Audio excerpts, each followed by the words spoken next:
Hi hello ನಮಸ್ಕಾರ ಗೆಳೆಯರೆ, ಎಲ್ರಿಗೂ ಬಿಂದಾಸ್ ವಿಜಯ್ ಯೂಟ್ಯೂಬ್ ಚಾನಲ್ಗೆ ಸ್ವಾಗತ ಸುಸ್ವಾಗತ. ಹಾಗೆಯೇ ನಾವು ಇವತ್ತು ಟ್ರಿಪ್ ಹೋಗ್ತಾ ಇದ್ದೀವಿ. ಇಲ್ಲಿ ನೋಡ್ಬೋದು ಎಲ್ಲರೂ ನಮ್ಮ ಆಂಟಿ ಅವರ ಫ್ರೆಂಡ್ಸು, ಹಾಗೆಯೇ ಅವರೆಲ್ಲರೂ ಸೇರಿಕೊಂಡು ಒಂದು ಟ್ರಿಪ್ ಹೋಗ್ತಾಯಿದ್ರು. ಅದಕ್ಕೋಸ್ಕರ ನಾವು ಕೂಡ ಅವ್ರ ಜೊತೆಯಲ್ಲಿ ಹೋಗ್ತಾ ಇದ್ದೀವಿ. ಅದು ಹೋಗ್ತಾ ಇರೋದು ಈ KSRTC ಬಸ್ಸಲ್ಲಿ. ಇವರೆಲ್ಲರೂ ಪೆನ್ಷನರ್ಸ್, ಅವಾಗವಾಗ ಟೂರ್ ಹೋಗ್ತಾ ಇರ್ತಾರೆ. ಅದಕ್ಕೋಸ್ಕರ ನಾವು ಈ ಸಲ ಇವ್ರ ಜೊತೆಯಲ್ಲಿ ಹೋಗೋಣ ಅಂದ್ಕೊಂಡು ಬಂದ್ವಿ. ಹಾಗೆಯೇ ಎಲ್ಲರೂ ಅವ್ರವ್ರ ಸೀಟನ್ನು ಹಿಡ್ಕೊಂಡು ಹೋಗ್ತಾ ಇದ್ದೀವಿ. ಹಾಗೆಯೇ ಮುಂದಕ್ಕೆ ಹೋಗ್ತಾ ಹೋಗ್ತಾ ನೋಡ್ಬೋದು, ಚೆನ್ನಾಗಿರೋ ವ್ಯೂಸ್ ನೋಡ್ಬೋದು. ಹಾಗೆಯೇ ವ್ಯೂ ಪಾಯಿಂಟ್ ಮುಟ್ತಿದ್ದಂಗೆ ಅವರು ಅಲ್ಲಿ ಸ್ಟಾಪ್ ಮಾಡಿಬಿಟ್ಟು ಎಲ್ಲ ವ್ಯೂ ಪಾಯಿಂಟ್ಗಳನ್ನ ನಮಗೆ ತೋರಿಸ್ಕೊಡ್ತಾರೆ. ಕೆಳಗಡೆ ಕಾಣ್ತಿರೋ ಚಿಕ್ಕ ಚಿಕ್ಕ ಡಾಟ್ಗಳು ಅದೊಂದು ಗ್ರಾಮವಾಗಿದೆ. ಹಾಗೆಯೇ ಅಲ್ಲಿ ಅವಾಗವಾಗ ಶೂಟಿಂಗ್ ಕೂಡ ನಡೆಯುತ್ತಂತ ಹೇಳ್ತಾ ಇದ್ರು ಅವರು. ഷിഹാബ് പാറാന്ന് കൂടി അത് ഇങ്ങനെ പറയും. താഴെ പോയ ആളുടെ പേരാണ് ഷിഹാബ്, പിന്നെ കിട്ടിയിട്ടില്ലേ, അതുകൊണ്ട് അറ്റത്തേക്ക് നീങ്ങരുത്.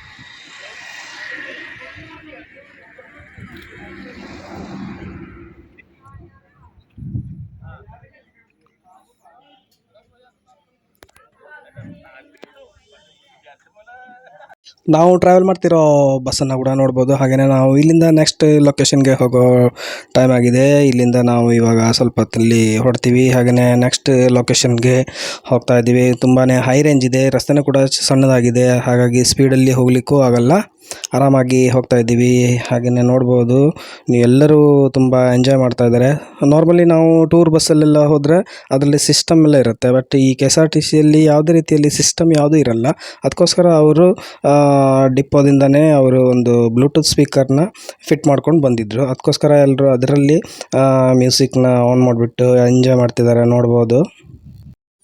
ಈ ಟ್ರಿಪ್ಪು ತುಂಬಾ ಬೋರಿಂಗ್ ಆಗುತ್ತೆ ಅನ್ಸ್ಕೊಂಡೆ ನಾನು, ಬಟ್ ಹಾಗೆ ಏನೂ ಅಲ್ಲ. ನಾನು ಯೋಚನೆ ಮಾಡಿದ್ದೆಲ್ಲ ತಪ್ಪಾಗೋಯ್ತು. ಯಾಕಂದರೆ ಇವರು ಒಂದು ಕಡೆ ಕುಂತಲ್ಲಿ ಕೂತ್ಕೊಳ್ಳಲ್ಲ, ನಿಂತ್ಕೊಳ್ಳಲ್ಲ. ನೋಡ್ಬೋದು ನೀವು, ಆ ಕಡೆ ಈ ಕಡೆ ಓಡಾಡ್ತಾ ಇದ್ದಾರೆ, ಡ್ಯಾನ್ಸ್ ಮಾಡ್ತಾ ಇದ್ದಾರೆ. ಇದರಲ್ಲಿ ಸಿಂಗರ್ ಕೂಡ ಇದ್ದಾರೆ, ಡ್ಯಾನ್ಸರ್ಸು ಇದ್ದಾರೆ. ಅವ್ರದ್ದೇ ಆದ ಒಂದು ಲೋಕನೇ ಬೇರೆ. ಹೊರಗಡೆ ಬಂದರೆ ಇವರೆಲ್ಲರೂ ಇದೇ ರೀತಿಯಲ್ಲಿ ಎಂಜಾಯ್ ಮಾಡ್ತಾರೆ.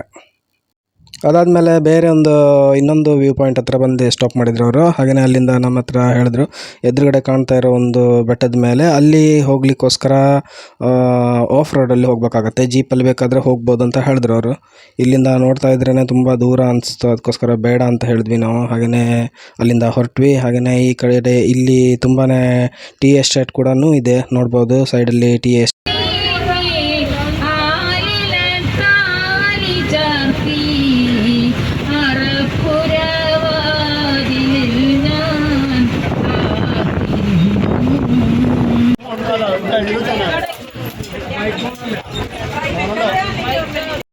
ಓಕೆ ಗಾಯ್ಸ್, ನಾವು ಟಾಪ್ ಸ್ಟೇಷನ್ದಲ್ಲಿ ಬಂದು ಮುಟ್ಟಿದ್ದೀವಿ. ಹಾಗೆಯೇ ನೋಡ್ಬೋದು ಎಲ್ಲರೂ ಬಸ್ಸಿಂದ ಇಳಿತಿದ್ದಾರೆ. ಹಾಗೆಯೇ ಇಲ್ಲಿ ನಾವು ಬಂದಿರೋದು ಒಂದು ಗ್ಲಾಸ್ ಬ್ರಿಡ್ಜನ್ನು ನೋಡೋಕ್ಕೆ.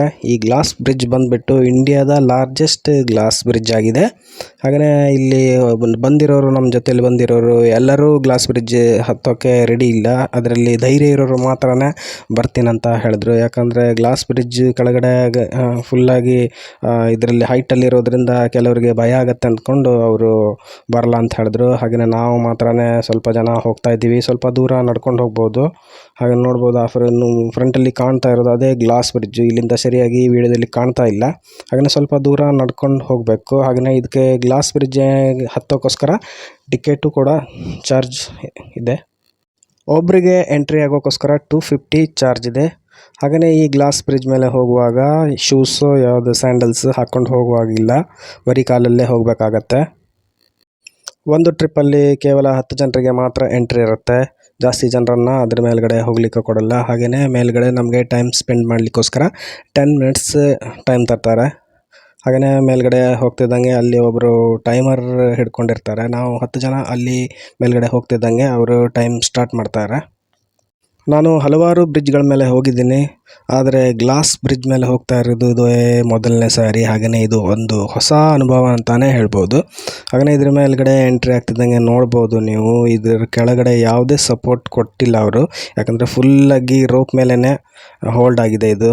ಹಾಗೆಯೇ ಮುಂದಕ್ಕೆ ಹೋಗ್ತಾ ಹೋಗ್ತಾ ನೋಡ್ಬೋದು ಫುಲ್ಲಾಗಿ ಏನೋ ಒಂಥರ ಭಯ ಆಗುತ್ತೆ. ಕೆಳಗಡೆ ನೋಡ್ತಿದ್ದಂಗೆ ತಲೆ ತಿರ್ಗೋಗಾಗತ್ತೆ, ಯಾಕಂದರೆ ಅಷ್ಟು ಹೈಟಲ್ಲಿ ಇರೋದು ಈ ಗ್ಲಾಸ್ ಬ್ರಿಡ್ಜ್. ಹಾಗೆಯೇ ಈ ರೋಪ್ ನೋಡ್ಬೋದು, ಜಾಸ್ತಿ ಏನು ಸಪೋರ್ಟ್ ಏನಿಲ್ಲ ಅನಿಸುತ್ತೆ. ಹಾಗೆಯೇ ಮುಂದಕ್ಕೆ ಹೋಗ್ತಾ ಇದ್ದಂಗೆ ಗಾಳಿನೂ ಕೂಡ ತಣ್ಣಗೆ ಬೀಸ್ತಾ ಇದೆ. ಹಾಗೆಯೇ ಸಣ್ಣ ಪ್ರಮಾಣದಲ್ಲಿ ಬ್ರಿಡ್ಜು ಕೂಡ ಶೇಕ್ ಆಗುತ್ತೆ, ಆದರೆ ಎಲ್ರಿಗೂ ಒಂದು ಭಯ ಇದ್ದೇ ಇರುತ್ತೆ. ಈ ಗ್ಲಾಸ್ ಬ್ರಿಡ್ಜ್ ಬಂದುಬಿಟ್ಟು ಕೇರಳದ ಇಡುಕ್ಕಿ ಡಿಸ್ಟಿಕ್ ವಾಗ್ಮನ್ ಅನ್ನೋ ಪ್ಲೇಸಲ್ಲಿ ಇರೋದು.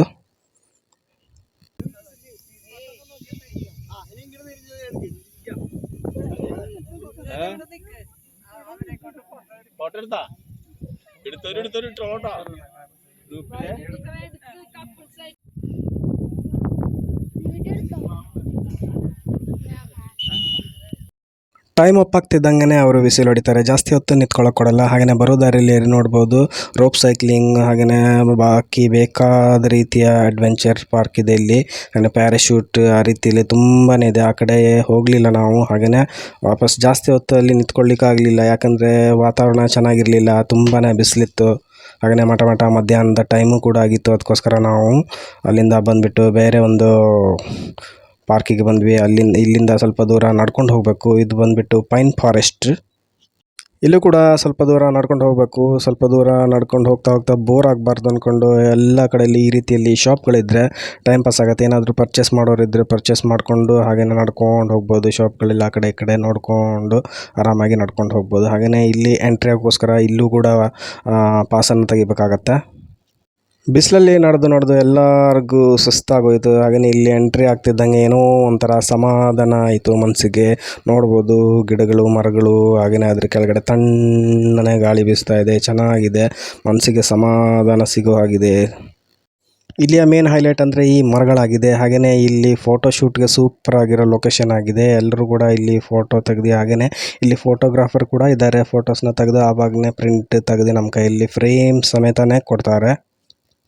ಈ ವಿಡಿಯೋ ಬಂದುಬಿಟ್ಟು ಗಾಯ್ಸ್ ಮಾರ್ಚಲ್ಲಿ ತೆಗೆದಿರೋ ವಿಡಿಯೋ. ಇದು ಅಪ್ಲೋಡ್ ಮಾಡಲಿಕ್ಕೆ ಮಿಸ್ ಆಗಿಬಿಡ್ತು, ಅದಕ್ಕೋಸ್ಕರ ಸ್ವಲ್ಪ ಲೇಟಾಗಿ ಅಪ್ಲೋಡ್ ಮಾಡ್ತಾ ಇದ್ದೀನಿ.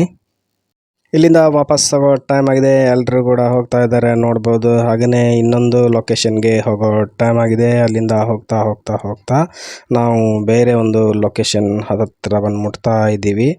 ಇದು ಬಂದುಬಿಟ್ಟು ಒಂದು ಲೊಕೇಶನ್ ನೋಡ್ಬೋದು. ಇದು ಒಂದು ಮೊಟ್ಟಕುನ್ನು ಅಂತ ಕರೀತಾರೆ ಈ ಲೊಕೇಶನ್ಗೆ. ಮೊಟ್ಟಕುನ್ನು ಅಂದರೆ ಏನಂತ ನಾನು ನಿಧಾನವಾಗಿ ಹೇಳ್ತೀನಿ. ಎಂಟ್ರಿ ಆಗೋಕ್ಕೋಸ್ಕರ ಎಲ್ಲರೂ ಬರ್ತಾ ಇದ್ದಾರೆ ನಿಧಾನವಾಗಿ. ತುಂಬಾ ತಿರುಗಾಡಿ ಎಲ್ರಿಗೂ ಸುಸ್ತಾಗೋಯ್ತು. ಎಲ್ಲರೂ ನೋಡ್ಬೋದು ನಿಧಾನವಾಗಿ ಇಳಿತಾ ಇದ್ದಾರೆ. ಹಾಗೆಯೇ ಇಲ್ಲಿ ಎಂಟ್ರಿ ಆಗೋಕ್ಕೋಸ್ಕರ ಇಲ್ಲೂ ಕೂಡ ಎಂಟ್ರಿ ಪಾಸ್ ಬೇಕಾಗತ್ತೆ. ಹಾಗೆಯೇ ಇಲ್ಲಿಂದ ಸ್ವಲ್ಪ ದೂರ ನಡ್ಕೊಂಡು ಹೋಗಬೇಕು. ನಾನು ಮೊಟ್ಟಕುನ್ನು ಅಂತ ಹೇಳಿದ್ನಲ್ಲ, ಅದೇ ನೋಡಿ ಇದು ಮೊಟ್ಟಕುನ್ನು. ಮೊಟ್ಟಕುನ್ನು ಅಂತ ಹೇಳಿದ್ರೆ ಮೊಟ್ಟೆ ಆಕೃತಿಯಲ್ಲಿರೋದು. ಮೊಟ್ಟೆ ಆಕೃತಿ ಅಂದರೆ ಈ ರೌಂಡಾಗಿ ಕಾಣ್ತಾ ಇರೋದೇ ಗುಡ್ಡಗಳು, ಅದಕ್ಕೆ ಮೊಟ್ಟಕುನ್ನು ಅಂತ ಕರೀತಾರೆ ಅವರು. ಇದಂತೂ ಮಳೆಗಾಲದ ಟೈಮಲ್ಲಿ ನೀರು ಬಿದ್ದು ತುಂಬಾ ಗ್ರೀನರಿ ಆಗಿರುತ್ತೆ. ಅದೇ ಗ್ರೀನರಿ ಆಗಿದ್ದರೆ ಗ್ರೀನ್ ಆಗಿದ್ದರೆ ನೋಡ್ಲಿಕ್ಕೂ ತುಂಬಾ ಚೆನ್ನಾಗಿರುತ್ತೆ. ಇವಾಗ ಎಲ್ಲ ಒಣಗಿದೆ ನೋಡ್ಬೋದು, ಎಲ್ಲ ಕಡೆಯಲ್ಲೂ ಒಣಗಿದೆ. ಇಲ್ಲಿ ಸ್ಪೆಷಲಾಗಿ ನೋಡಲಿಕ್ಕೆ ಏನೂ ಇಲ್ಲ, ಸಣ್ಣದಾದ ಒಂದು ಲೇಕ್ ಇದೆ. ಓಕೆ ಗಾಯ್ಸ್, ಚಾನಲ್ ಇಷ್ಟ ಆದರೆ ಲೈಕ್ ಮಾಡಿ, ಜಾಸ್ತಿ ಇಷ್ಟ ಆದರೆ ಶೇರ್ ಮಾಡಿ, ಇಷ್ಟ ಆಗಿಲ್ಲ ಅಂದರೆ ಡಿಸ್ಲೈಕ್ ಮಾಡಿ.